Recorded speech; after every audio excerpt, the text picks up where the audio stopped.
noite para trazer a palavra com Maurício Júnior. Ele é um homem de Deus e ele vai estar aqui ministrando a palavra do Senhor aos vossos corações. Que Deus possa estar te usando, meu querido. Só os irmãos que apareceram, amém? Essa noite foi um culto assim para nossa reflexão, né? Um culto em que nós deixamos de lado o nosso eu e que nós possamos voltar na cruz e valorizar aquilo que o Senhor fez por cada um de nós, né? Um sacrifício que era para ser meu, era para ser seu. Um sacrifício que muitas das vezes nós, no dia a dia, nós não valorizamos. E que nós tornamos tão comum, né? Essa vinda na igreja e esse evangelho fácil que nós temos visto ultimamente. E a palavra que eu tenho hoje é uma palavra simples. Eu não vou dizer que a sua vitória está chegando. Eu não vou dizer que ela tem sabor de mel. Eu não vou dizer que o seu milagre vai chegar. Mas eu tenho uma palavra de reflexão para mim, uma palavra de reflexão para os nossos corações essa noite. Eu queria que os irmãos abrissem a Bíblia de vocês no capítulo 26 de Mateus, a partir do verso 69. Mateus 26, 69.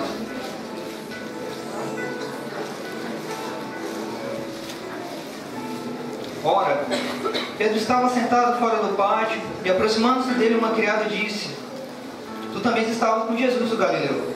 Mas ele negou diante de todos, dizendo: Não sei o que dizes. E saindo para o vestíbulo, outra criada ouviu e disse aos que ali estavam: Ele também estava com Jesus, o Nazareno. Ele o negou outra vez com juramento: Não conheço tal homem. E logo depois, aproximando-se, outra que ali estavam, disseram a Pedro: Verdadeiramente tu és deles, pois a tua fala te denuncia. Então ele começou a praguejar e a jurar, dizendo: Não conheço este homem. E imediatamente o galo cantou. E lembrou-se Pedro das palavras de Jesus que lhe dissera: Antes que o galo cante, 3 vezes me negarás. E saindo dali chorou amargamente. Se nós voltarmos um pouco antes da cruz, nós nos deparamos com esse episódio de Pedro, onde em uma situação de extrema angústia, ele se vê negando a Jesus 3 vezes, né? Mas o que isso tem a ver com a cruz, né? Trazendo isso para os nossos dias, nós temos, vamos dizer assim, sem perceber, nós temos negado a cruz, nós temos negado o sacrifício que Jesus fez por mim, que tem feito por você. Nós temos nos tornado tão acomodados com esse tipo de privilégio que nós temos, que é a graça de Deus, e acaba que nós mesmos, sem perceber, nos deparamos traindo a Jesus. Trair a Cristo é algo muito menos dramático do que a gente pensa, né? Não é subir num carro de som e sair gritando: Eu nego a Jesus, eu não conheço Ele. Negar a Cristo é algo tão simples que passa às vezes despercebido, né? Nós vemos aqui Pedro, aquele mesmo homem que conheceu Jesus na beira de uma praia e tinha passado a noite toda pescando, procurando peixe, e chega de manhã e não pegou nada. E chega um homem na beira da praia e fala: Pedro, vamos para a praia de novo, vamos para o mar. Aquele mesmo homem que viu os milagres da pesca maravilhosa, o mesmo homem que andou sobre as águas com Jesus, o mesmo homem que viu Jesus multiplicar os pães, o mesmo homem que viu Jesus curar cegos, paralíticos, fazer mortos reviverem. Esse mesmo homem, ele nega Jesus aqui 3 vezes, né?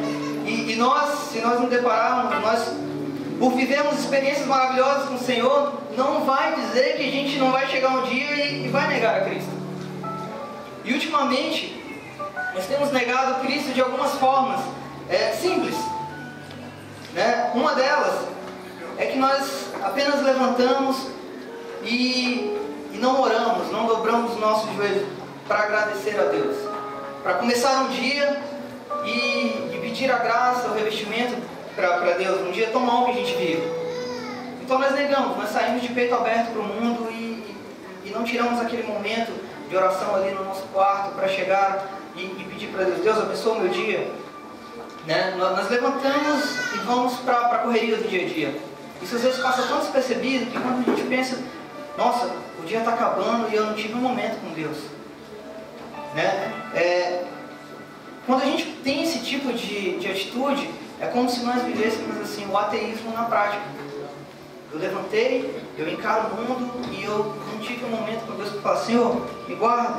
Nós vivemos nos dias que nós saímos de casa e muitas vezes não sabemos se voltamos porque nós vivemos numa realidade de extrema violência e nós precisamos disso, né?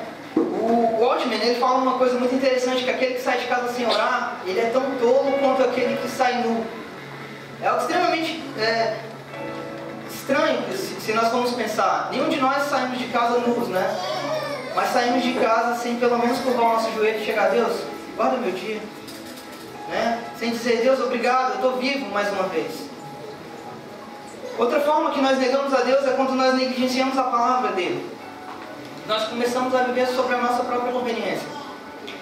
A última vez que eu preguei aqui, eu falei que a palavra de Deus ela é como se fosse um campo de futebol. Depois que sai dessas 4 linhas aqui, não está mais valendo. Então, quando a gente negligencia a palavra de Deus, a gente começa a criar o nosso próprio evangelho.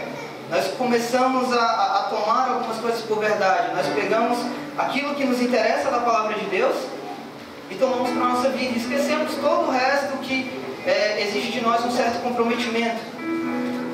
Temos a tendência a levar de acordo com a nossa necessidade. Né? Nós temos visto isso em várias denominações, um evangelho onde nós queremos tudo de Deus, mas oferecemos o resto. Aquele evangelho onde eu não aceito, eu determino, Deus, eu preciso da minha vitória, eu preciso do meu milagre. E a palavra mais falada hoje em dia é prosperidade, milagre. É muito complicado quando a gente passa a falar e a pedir a Deus sobre milagres.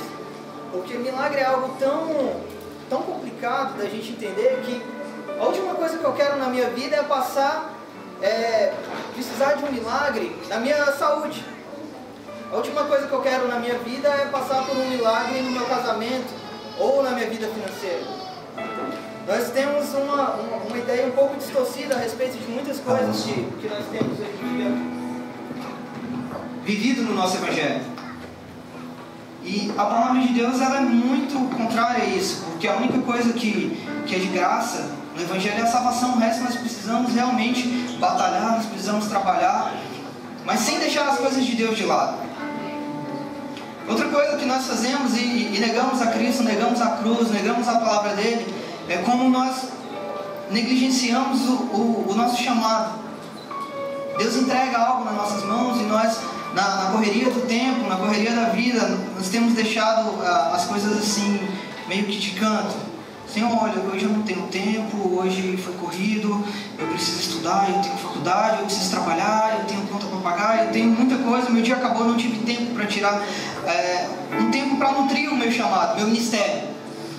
E isso tem feito com que nós tenhamos uma falta de comprometimento geral em todos os ministérios que nós vemos na igreja.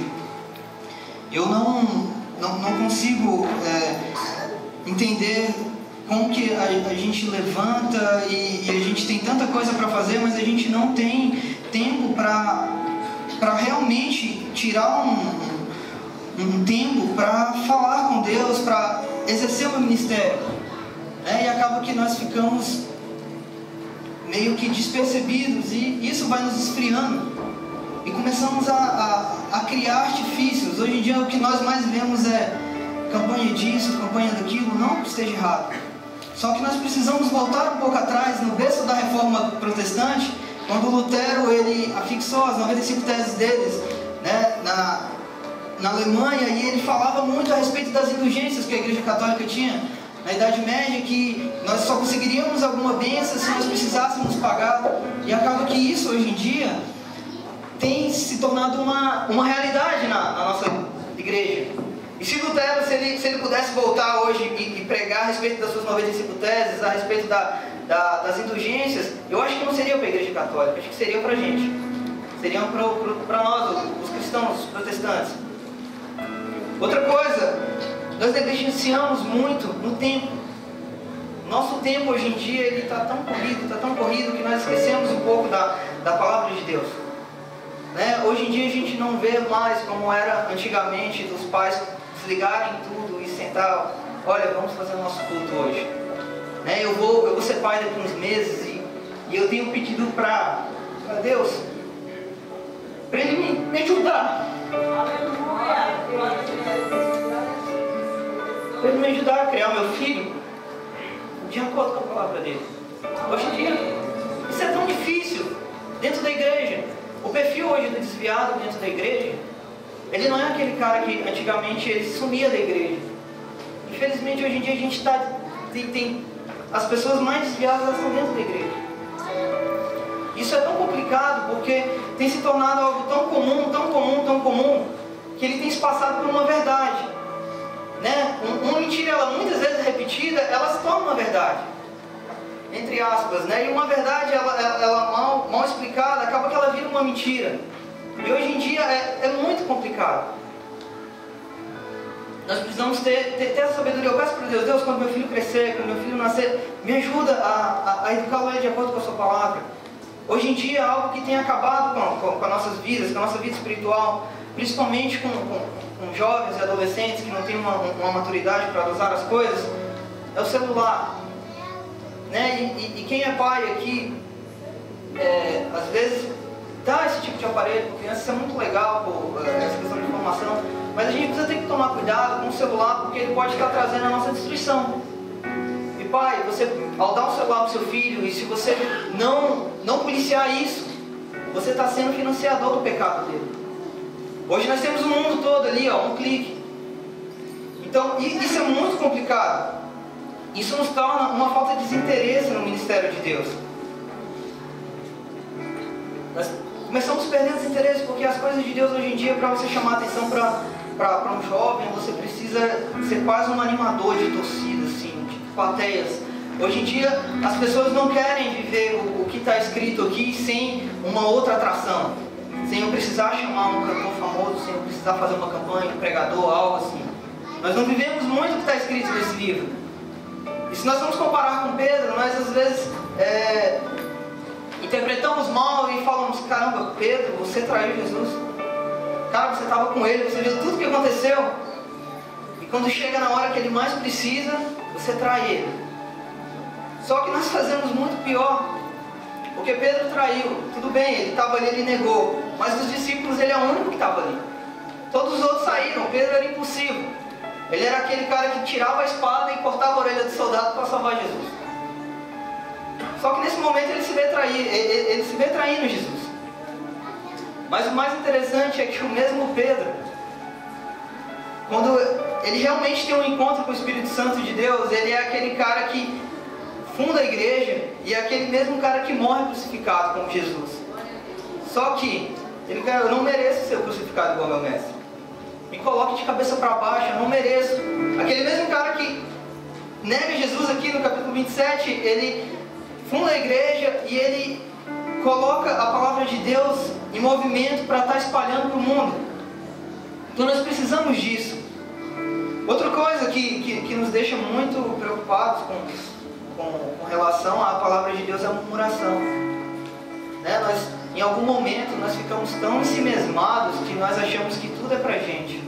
Nós começamos a murmurar de tudo. Né? Deus, por que faltou dinheiro e eu não consegui pagar isso? Por que eu fiquei doente? Por que bateram no meu carro? Por que me roubaram? E isso tem consumido muito. E o Espírito Santo de Deus, ele tem falado muito comigo a respeito de não reclama. Eu estou no controle. Eu tenho um comércio e às vezes passa dias assim, já chegou a passar assim, 15 dias sem aparecer nada. Meu Deus, eu preciso pagar um monte de coisa. Como é que eu faço? E minha mãe sempre falava, confia, as portas estão abertas. E Deus tem me ensinado a isso. Hoje está assim, mas eu quero te mostrar alguma coisa. Quando Deus ele nos coloca em prova, Ele quer que nós tenhamos uma atitude diferente. Que nós não tenhamos uma atitude de murmuração. Nós às vezes acreditamos que Deus ele abre um mar vermelho, nós acreditamos que Deus ele fez o sol parar, que Ele derrubou as muralhas de Jericó, que Ele é aquele Deus do Velho Testamento que aparecia e fazia um monte de coisa. Só que às vezes nós não acreditamos que Deus ele pode agir na minha vida financeira, nós não acreditamos que Deus ele pode agir nos nossos relacionamentos, que Ele não pode abrir uma porta de emprego. Nós às vezes nos deparamos com esse tipo de evangelho. Nós lemos muita coisa e nós vemos Jesus fazendo tantas coisas, mas quando nós precisamos colocar isso em prática, é tão difícil e nós não acreditamos. Nós acreditamos que Deus ele pode fazer qualquer coisa, mas na minha vida não. Deus ele age na vida do vizinho, Ele age na vida do meu amigo, Ele age na vida de qualquer um. Só que nas nossas vidas às vezes nós pensamos que Deus esqueceu a gente. Poxa Deus, todo mundo é abençoado, tudo acontece na vida de todo mundo, o pessoal está progredindo e eu estou aqui. Poxa, será que isso não vai acabar só comigo? E é nessa hora que Deus ele fica assim, cara, não murmura, eu vou te ajudar. Né? E às vezes a gente pode até achar, poxa, é tão injustiça. Mas a gente precisa entender que a gente não entende Deus. Se a gente for em Jó, nós vemos um homem fiel, um homem temente a Deus, que é aprovado ao extremo.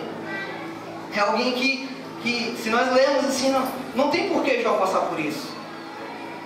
E se nós formos pensar no nosso lado humano, nós falamos, nossa, que injustiça, Deus. Precisamos confrontar isso na Bíblia. Você vê, o diabo chega e fala, Jesus, olha, tem um Jó, e ele não te trai porque ele é abençoado. E Deus fala, não, pode tentar ele, só não toca na vida. Parece como se fosse uma briguinha, uma intriga entre Deus e Satanás. Pode testar. E Jó fica no meio, coitado, ele não tinha nada a ver com a situação. Mas nós precisamos entender que a justiça de Deus, ela não se enquadra no nosso padrão de justiça. Então quando a gente começa a pensar em murmurar, é quando parece que as coisas estão perto de chegar e a gente vai e murmura. O Espírito Santo de Deus ele começa a falar conosco que aguenta, nós precisamos começar a viver o que está escrito na palavra, porque no dia ruim é isso que vai manter a gente de pé. É quando a gente perde um ente querido, quando nenhuma palavra ela consola a gente, é isso aqui que vai manter a gente de pé. Tudo que a gente colocou para dentro desse livro é que vai fazer com que a gente permaneça em pé no dia ruim. Então a gente precisa entender um pouco sobre o que diz aqui.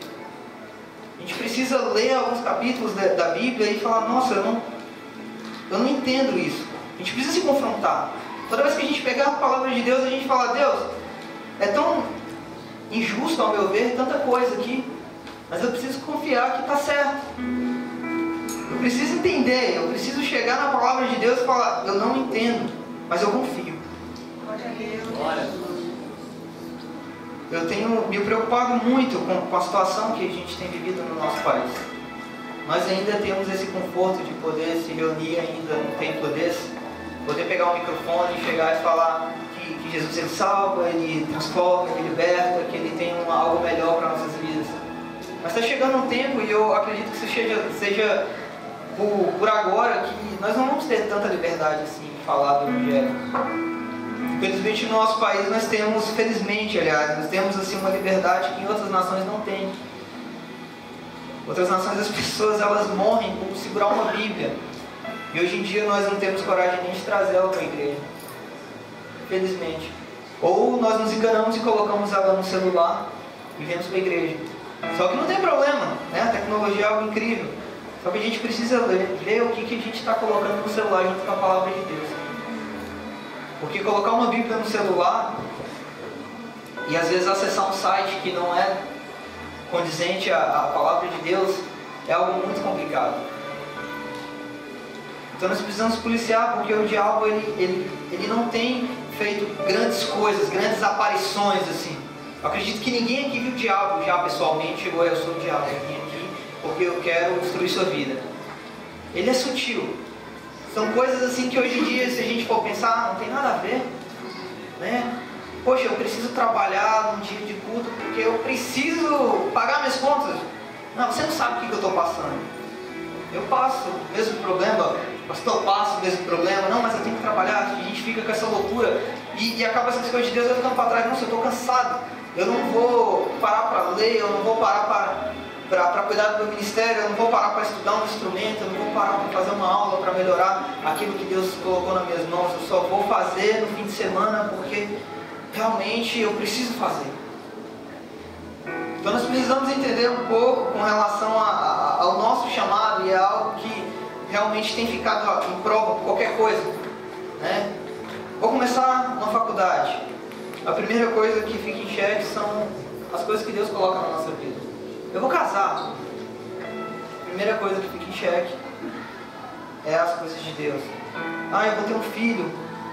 Ou eu estou desempregado. E a gente começa a colocar as coisas de Deus de lado. Só que quando nós nos deparamos com a palavra de Deus, nós vimos que toda a bênção, ela foi dada para aqueles que trabalham. Eu vi uma pregação muito legal esses dias, que o pastor Silas Malafaia, ele falava que quando o anjo chegou para falar com Gideão, ele chegou, o Senhor é contigo, varão valoroso. Não chegou e falou, o Senhor é contigo, varão vagabundo. Ele estava trabalhando, ele estava correndo atrás das coisas, mas o Espírito Santo chegou e falou, cara, eu preciso de você para fazer a minha obra. Ele não perguntou se ele estava trabalhando, se ele tinha esposa. Quando Jesus chegou com os discípulos, falou, larga tudo e me segue. Você não vê eles falando, não, peraí, Senhor, eu só vou ali rapidinho me despedir da minha família e ir embora. Todos tinham trabalho, todos tinham afazeres, todos tinham família. Então, o que nós precisamos é tentar um pouco nos policiarmos com relação à correria da vida. Nós nos emocionamos quando nós vemos o vídeo que foi passado aqui do sacrifício de Jesus, mas isso não pode ser apenas emoção na nossa vida. A gente precisa colocar isso no nosso coração, de que o máximo que eu fizer para Deus não é nada comparado ao sacrifício que Ele fez por mim. Aquela cruz era para mim, aquela cruz era para você, aquela cruz era porque eu já nasci condenado ao inferno. E o inferno é uma realidade que ela vai vir mais cedo ou mais tarde. Nós precisamos entender que nós não sabemos quando vai vir a volta do Senhor. E o que a gente tem para apresentar para Deus? O que eu fiz? Senhor, não deu tempo. Eu estava na faculdade. Senhor, não tive tempo. Eu estava atrás de emprego. Ou o meu emprego, ele consumia tanto tempo que eu não consegui fazer mais nada para o Senhor. Se nós formos ver no livro de Ageu, no capítulo 1, o Senhor ele exorta a nação de Israel a respeito dos afazeres da vida. No livro de Ageu, capítulo 1, ele fala assim: e no segundo ano do reinado do rei Dário, no 6º mês, no 1º dia do mês, veio a palavra do Senhor pelo ministério do profeta Ageu de Zerobabel, filho de Saltiel, príncipe de Judá, e a Josué, filho de Josadaque, o sumo sacerdote. Assim fala o Senhor dos exércitos, dizendo: este povo diz, não veio ainda o tempo em que a casa do Senhor deve ser edificada. Veio, pois, a palavra do Senhor, o ministério do profeta Ageu, dizendo: é para vós tempo de habitardes vós em vossas casas estucadas, e para que a casa ficar deserta? Ora, pois assim diz o Senhor dos exércitos: aplicai o vosso coração e os vossos caminhos, semeais muitos e colheis pouco. Comeis mais e não vos fartais, bebeis, mas não vos saciais, vestivos, mas ninguém vos aquece. E o que recebe o salário num saquetel furado. Assim diz o Senhor dos exércitos: aplicai os vossos corações e os vossos caminhos. Subi ao monte, trazei a madeira e edificai a casa, e dela me guardei, e serei glorificado, diz o Senhor. Olha para muito, porém alcanças pouco. Olha, e quando trouxeste para casa, o pouco que sobra eu soprarei. Por quê? Diz o Senhor dos exércitos: por causa da minha casa que está deserta, e da casa de vós que ocorre na sua própria casa. Por isso retém o céu o seu orvalho, e a terra retém os seus frutos. E fiz vir a seca sobre a terra, e sobre os montes, e sobre o trigo, e sobre o mosto, e sobre o azeite, e sobre a terra que produz, como também sobre todos os homens, e sobre os animais, e sobre todo o trabalho das mãos. Então aqui o Senhor ele fala justamente sobre as correrias da vida e aquilo que tem nos feito negar a Cristo, né? O que nós precisamos entender é que essa correria da vida ela nunca vai passar. Se nós não nos policiarmos um pouco com relação ao que eu tenho feito, ao que eu tenho que fazer na obra de Deus, e realmente priorizar isso, nós sempre teremos desculpas. É muito legal quando nós nos reunimos para fazer um trabalho na igreja, mas infelizmente nós vemos que tudo que acontece aqui na igreja muitas das vezes é feito, vamos dizer assim, a trancos e barrancos. Nós temos ficado tão acomodados no nosso mundo que nós esquecemos o ídolo do Senhor. Isso é muito triste, viu? Eu procurei N palavras assim para estar trazendo quando o pastor Silvio ele fez esse chamado, mas a única coisa que veio para mim foi: você está me negando, você está me negando, a minha igreja está me negando, e nós temos negado Jesus por tão pouco, temos negado a Cristo por migalhas assim, mas esquecemos que esse período que nós vivemos aqui na terra, ele é tão pequeno comparado com o que nos espera na glória. Nós ficamos tão contentes com palavras que massageiam o nosso ego, que vão fazer que nós acreditemos que vamos ter vitórias e que o nosso milagre vai chegar, e nós esquecemos que a palavra de Deus, ela nunca foi fácil para ninguém. E o próprio Jesus, ele deu o exemplo de que para seguir a Cristo nós precisamos nos esvaziar de nós mesmos, e que nós precisamos colocar o reino de Deus em primeiro lugar.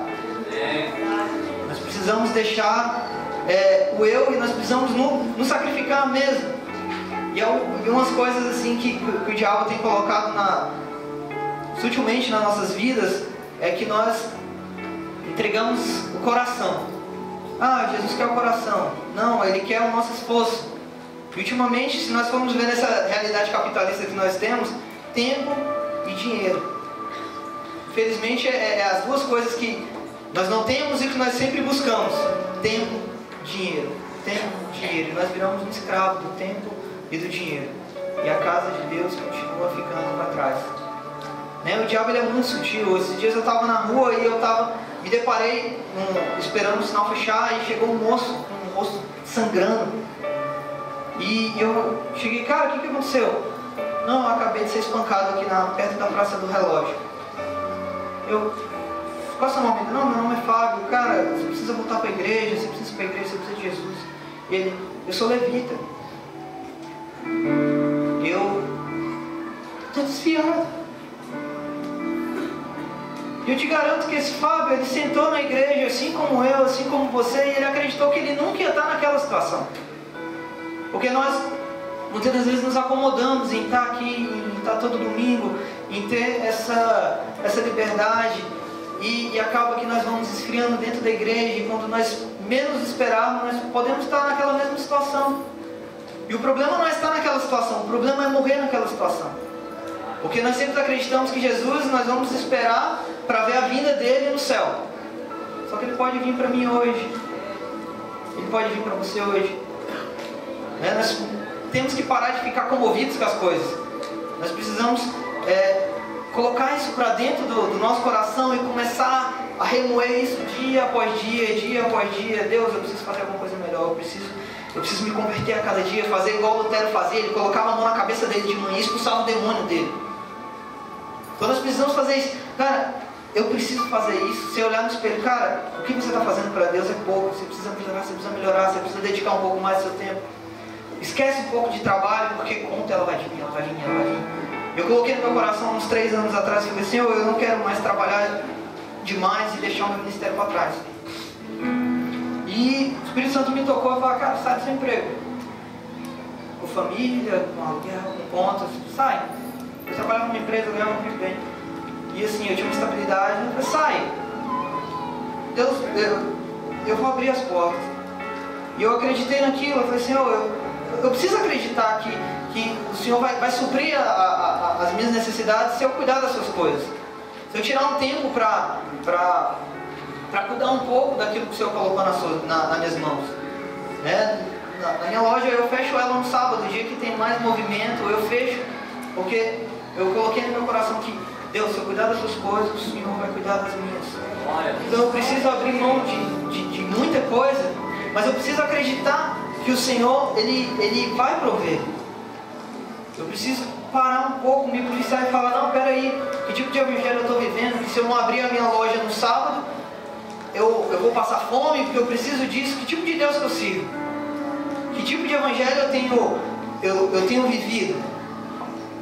Né? Se eu preciso sacrificar a obra de Deus por causa de um emprego, por causa de algo assim, nós precisamos entender que o Senhor Ele pode prover muita coisa para a gente. Não esse evangelho maluco que a base de troca, traga isso que Deus vai te dar em dobro, 100 vezes mais. Não, um evangelho realista. A gente precisa entender o que está escrito na palavra de Deus. O Espírito Santo de Deus nunca trabalhou a base de troca. Ele nos abençoa a partir de nossas ações. Eu sempre gosto de falar que o Espírito Santo ele trabalha no débito, ele não trabalha no crédito. Você trabalha e tem um saldo. E a partir disso, o Espírito Santo de Deus vai nos abençoando.